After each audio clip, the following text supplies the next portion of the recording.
Assalamualaikum warahmatullahi wabarakatuh. Bismillah walhamdulillah wassalatu wassalamu ala rasulillah wa ala alihi wa sahbihi wa man walah ma ba'du. Pada kesempatan kali ini kita akan mempelajari tentang apa itu PAR, apa itu Participatory Action Research pada KKN tahun 2021 ini.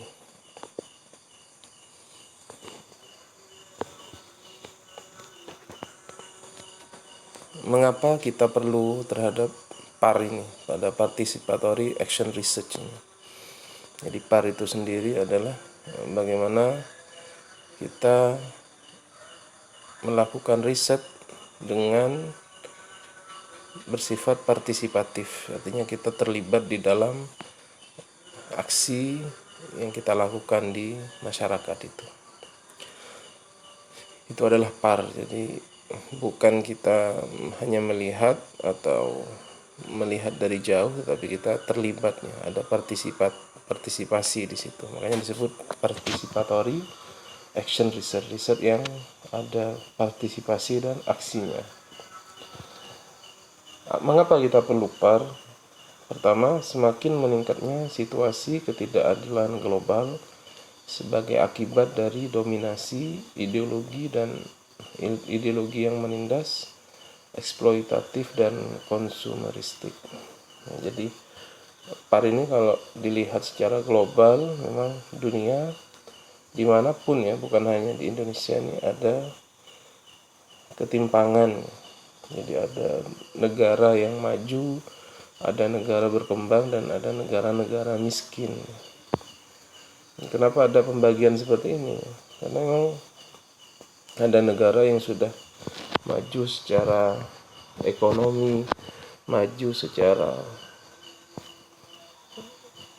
ilmu pengetahuan, teknologi, seperti Amerika, Eropa, Jepang, dan lain-lain. Ada negara yang masih berkembang seperti negara kita ini, Indonesia dan lain-lain.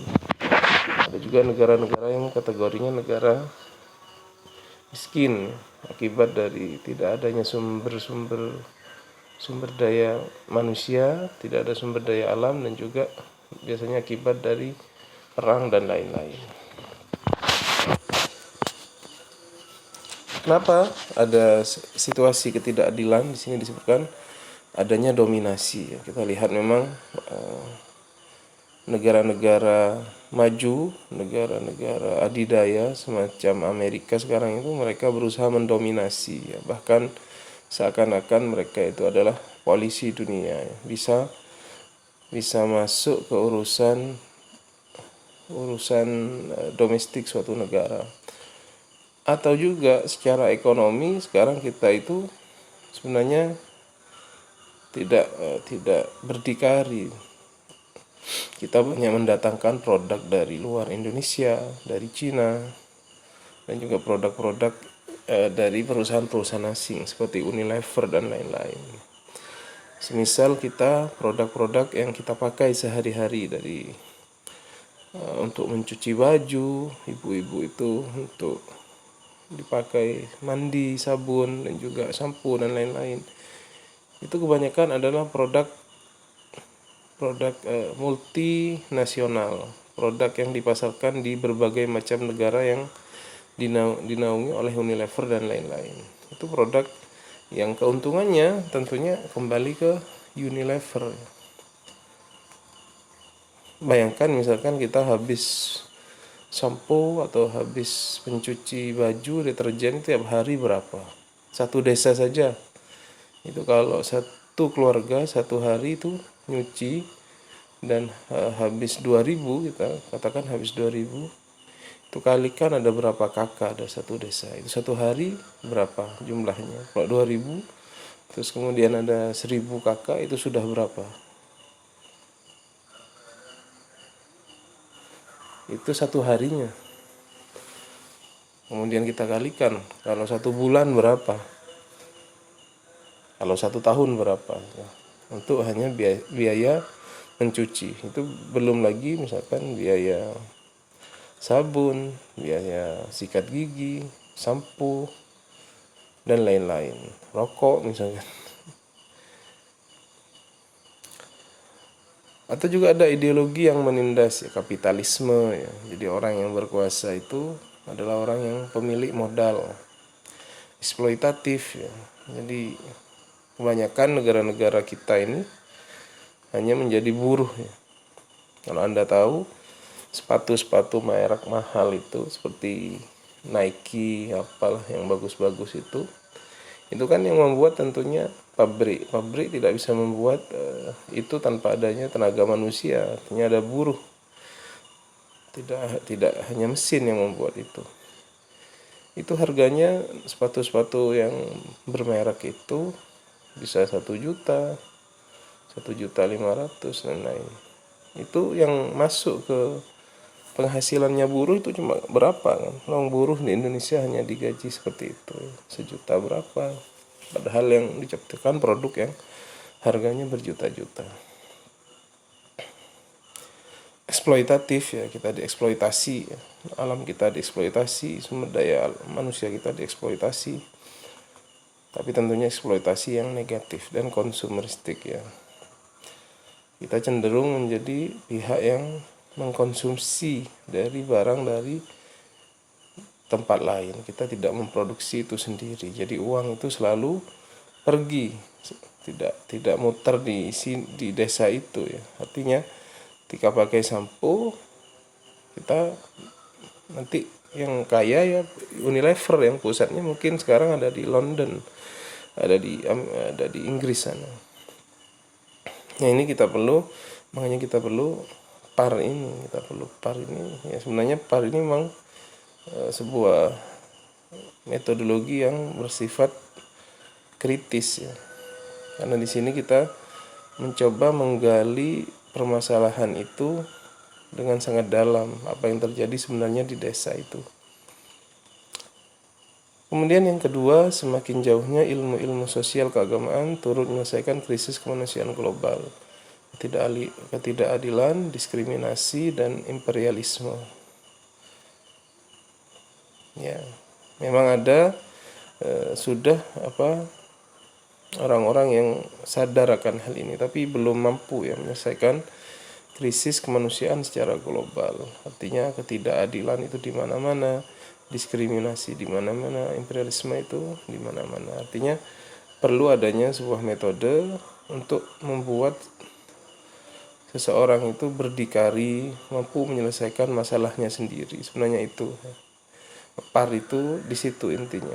Artinya bagaimana teman-teman itu menjadi fasilitator yang kemudian mencoba menyadarkan masyarakat. Itu idealnya seperti itu.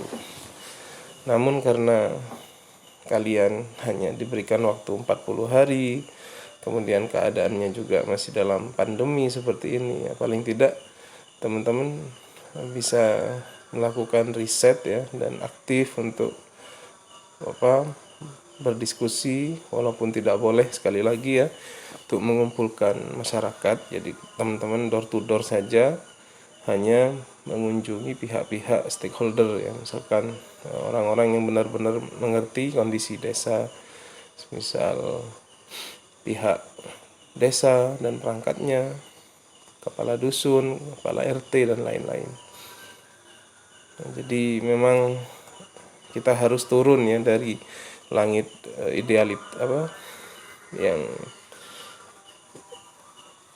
yang bersifat idealis ya. Tapi kita harus juga melihat realitas ya. Kalau kita lihat PAR memang sangat kritis, sangat ideal ya. Namun kita juga melihat kalian hanya 40 hari. Maka paling tidak nanti pada teknik penggalian datanya itu teman-teman hanya sampai kepada bagaimana menemukan sebuah pohon masalah yang itu akan coba untuk kita sadarkan ke masyarakat. Sebenarnya di desa itu apa sebenarnya yang paling menjadi persoalan yang ingin diselesaikan dalam desa tersebut. Seperti itu kalau menggunakan PAR.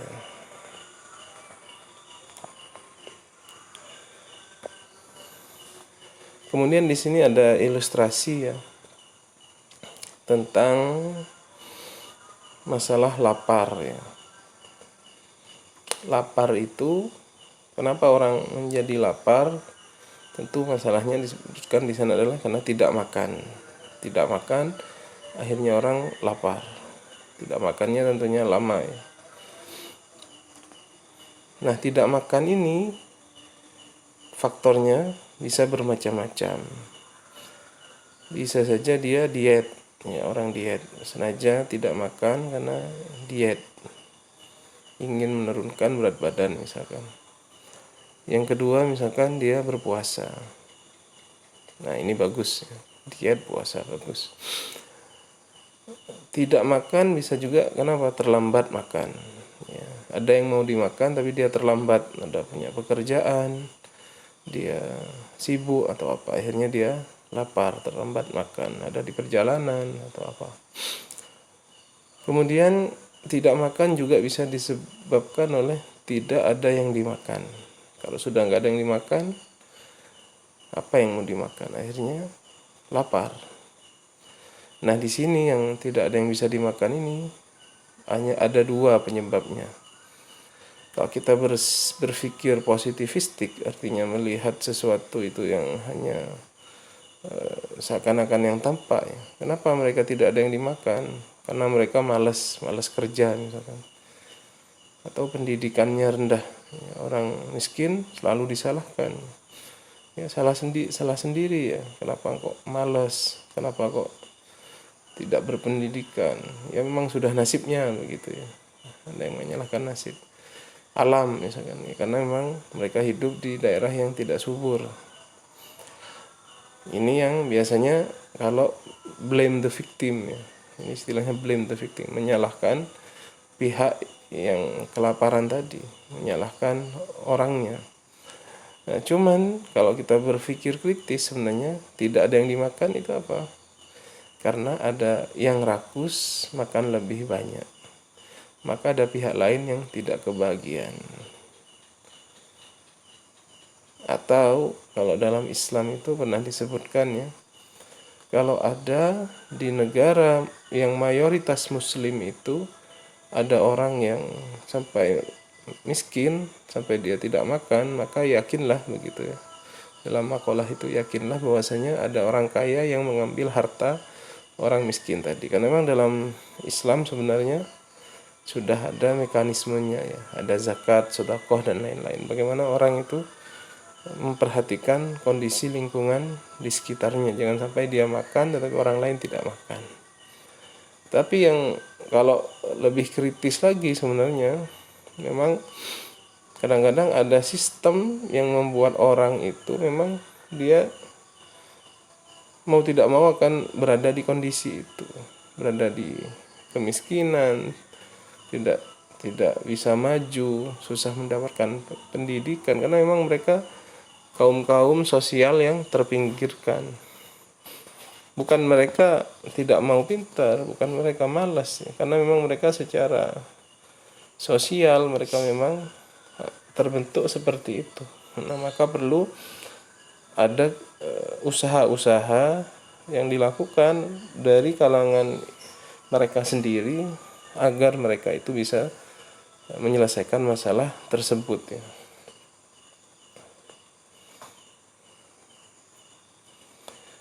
Keyakinan dasar PAR. Apa itu keyakinan dasar PAR yang harus kita pahami? Yang pertama, kelompok sosial yang terlemahkan memiliki daya dan kuasa mengubah kehidupan mereka sendiri itu. Jadi kita yakin bahwasanya orang-orang itu punya kemampuan untuk merubah kehidupan mereka sendiri, tentunya dengan cara mereka sendiri. Nah, misalkan banyak ya beberapa desa misalkan ini sudah ada contohnya ketika mereka mengolah limbah dari kotoran sapi itu kemudian diolah menjadi gas yang kemudian bisa digunakan untuk memasak. Itu tanpa bantuan pemerintah namun swadaya. Mereka buat sendiri reaktor untuk membuat gasnya, kemudian mereka alirkan sendiri gasnya itu ke rumah-rumah ya. Bisa ternyata mereka membuat gas sendiri ya, tidak tergantung kepada gas yang disediakan pemerintah. Ada yang membuat listrik sendiri, membuat sumber air sendiri ya. Kenapa? Karena memang sudah mereka tidak tersentuh, berada di daerah, di desa yang kemudian fasilitasnya tidak seperti di kota. Mau menunggu kapan begitu ya. Akhirnya mereka harus berusaha ya. Apa problem yang di sana. Dan teman-teman di sini misalkan tidak harus menjadi ahli dalam teknik pertanahan atau perlistrikan atau apa, tidak. Karena teman-teman hanya memfasilitasi. Apabila butuh seseorang yang ahli dalam bidang merubah kotoran ternak menjadi biogas, ya sudah, kita panggil ahlinya. Kalian hanya memfasilitasi, tidak harus kalian yang ahli dalam bidang itu atau lain-lain. Nah itu ya, jadi mereka mampu untuk merubah kehidupan mereka sendiri dan harus disadarkan. Berikutnya, pengetahuan atau cara pandang teori tentang dunia sosial tidak bebas nilai, malah syarat nilai, terutama keberpihakan kepada mereka yang dilemahkan ya. Karena memang ada orang-orang yang secara sosial itu dilemahkan. Bukan mereka yang memilih itu, tapi memang mereka dilemahkan oleh keberpihakan beberapa oknum. Mereka dilemahkan, akhirnya misalkan dalam masalah petani kopi, itu mereka tidak punya, kadang-kadang ya kalau di desa itu mereka tidak punya nilai jual, artinya yang menentukan harga itu tengkulak, kemudian dibilang murah, akhirnya mereka tidak mempunyai penghasilan yang memadai, harganya bisa menurun ya. Petani tomat, petani macam-macam di Indonesia, cabai, kadang-kadang harga bisa anjlok seanjlok-anjloknya. Yang diuntungkan malah pihak-pihak yang tidak di bawah, bukan petaninya, malah pedagangnya. Kalau pedagangnya tidak pernah rugi, tapi kalau petaninya sudah menanam dari kecil, tiba-tiba harganya hanya 200, hanya 300 rupiah per kilogram, kan kasihan. Jadi teori sosial itu tidak bebas nilai ya. Ada keberpihakan beberapa pihak yang kemudian mereka tersebut bisa melemahkan pihak tertentu. Berikutnya, dalam PAR, teori dan tindakan tidak bisa dipisahkan.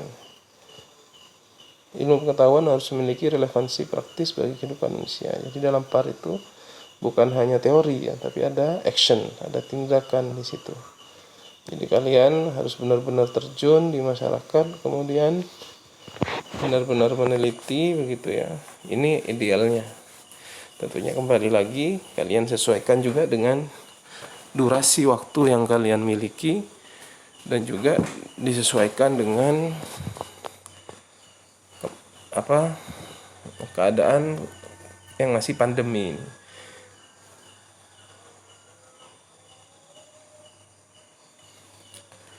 Nah, ini kita bicara idealnya seperti itu ya. Kalian bisa praktekkan sebisa kalian ya teman-teman. KKN tidak harus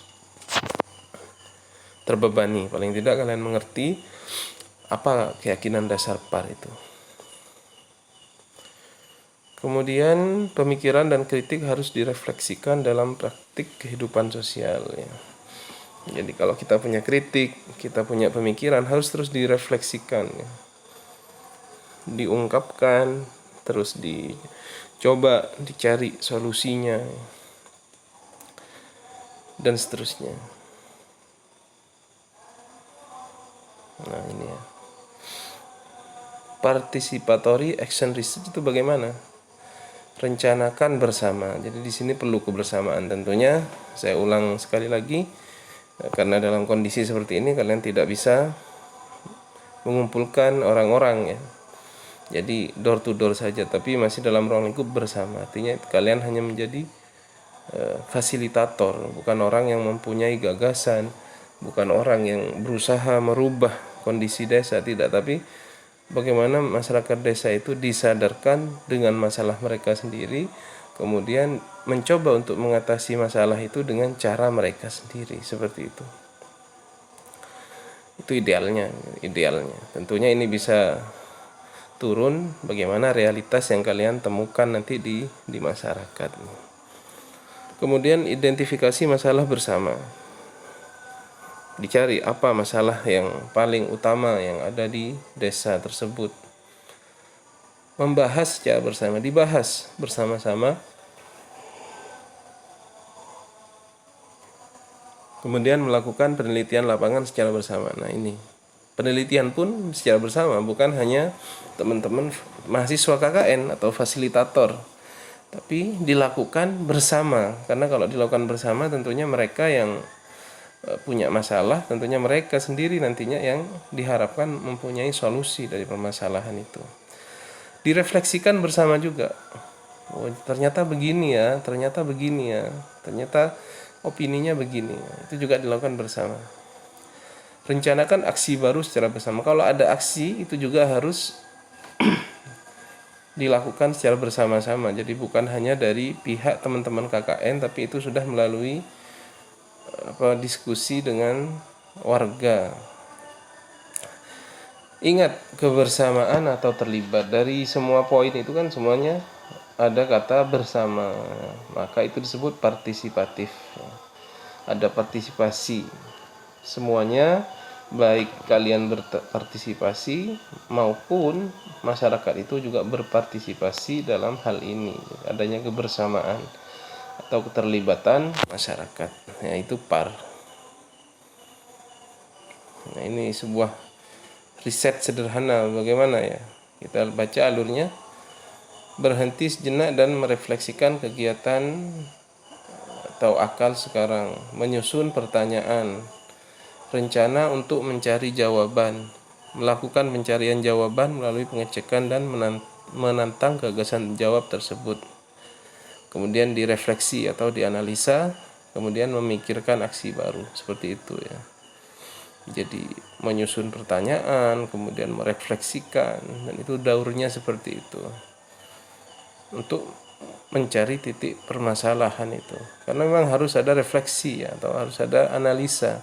Setelah kalian jalan-jalan misalkan di desa itu, kemudian kalian lewat di jalan berbatu, kemudian masuk ke rumahnya seseorang yang bertamu, misalkan kondisi rumahnya lantainya masih tanah, kemudian ada beberapa bagian rumah yang sudah rusak, kemudian ada bau apa, itu kemudian ditulis. Nanti ditulisnya namanya di field note ya.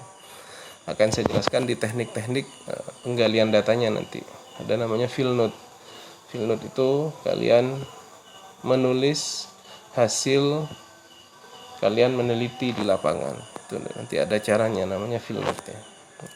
Dan setelah menulis field note itu harus direfleksikan, harus dianalisa. Oh begini.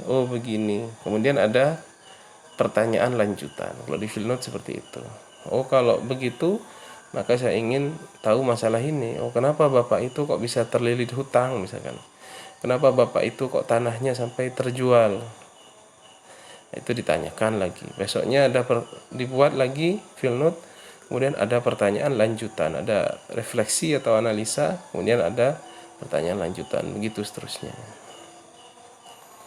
Ini juga proses riset siklusnya seperti ini ya. Jadi dari refleksi, dari analisa itu kemudian menimbulkan pertanyaan. Pertanyaan itu kemudian dilanjutkan dengan kerja lapangan, ada action ya. Setelah kerja dianalisis lagi, direfleksikan lagi. Ada tindakan baru, terus seperti itu ya. Jadi harus tidak berhenti ya. Ketika sudah menemukan sebuah permasalahan, direfleksikan, dianalisa, kemudian ada analisa, ada refleksi lagi, kenapa terjadi seperti itu, kemudian ada tindakan, terus seperti itu. Ya, ada pertanyaan lagi.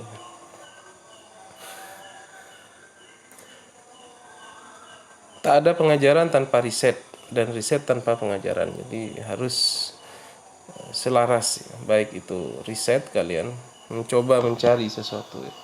Selagi saya mengajar, saya terus mencari, search dan mencari ulang, research. Saya mengajar karena saya mencari. Orang yang mengajar itu juga mencari, karena saya bertanya dan karena saya menyerahkan diri saya kepada kesangsian. Untuk menjadi yakin, ya, awal mulanya kita harus ragu. Kalau ragu ya terus mencari kebenaran. Sebagaimana misalkan Imam Ghazali itu, beliau bisa menjadi tokoh yang sangat terkenal ya karena memang semuanya diawali dengan mencari, dengan keraguan yang akhirnya menimbulkan kepastian, keyakinan. Saya melakukan riset karena saya memperhatikan banyak hal, menyadari akan keberadaan mereka. Dengan bertindak begitu saya terlibat dengan terlibat berarti saya mendidik dan mendidik diri saya sendiri. Jadi bukan hanya mahasiswa, bukan hanya masyarakat yang nantinya akan disadarkan, tapi juga ini juga bagian dari bagaimana mendidik Anda sendiri. Saya melakukan riset demi mengetahui apa yang belum saya ketahui, dan demi mengkomunikasikan dan memproklamirkan apa yang saya temukan. Ya, ini idealnya bagi seorang researcher, ya, orang yang benar-benar terjun di masyarakat.